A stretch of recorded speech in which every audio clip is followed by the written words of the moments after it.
Улица Беркино, 4, Маленький Рим, Воскресенская. Здесь располагается мусорный Ватикан. Вот оно, королевство отходов. Место свято, но не для жителей, а для тех, кто этот мусор должен убирать.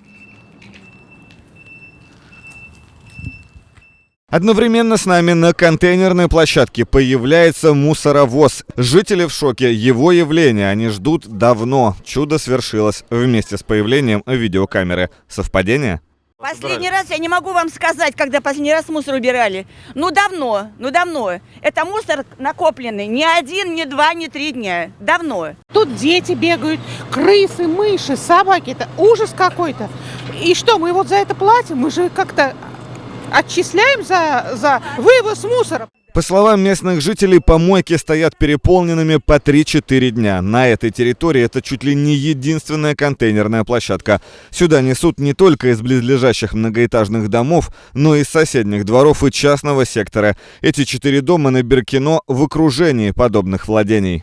Несут все частный сектор с той стороны, там наш 14-этажный и вплоть до конца Беркино.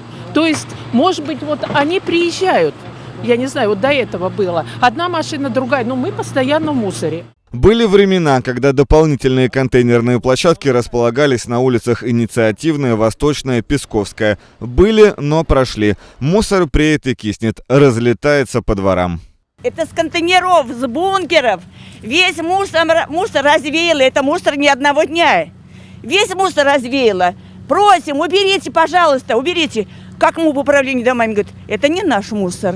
4 дома и 3 управляющих компании. Навлянский квартал, МУП управления домами, Пересвет, Фосфорит. Кому взяться за подбор мусора? Типичная ситуация, когда ответственность превращается в горячую картошку.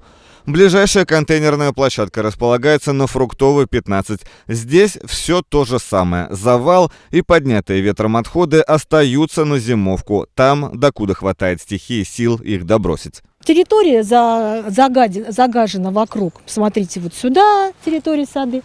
Территория, прилегающая к частному сектору. Вот, мы своими силами здесь сделали ограждение, чтобы хоть как-то себя огородить от мусора, который разлетается.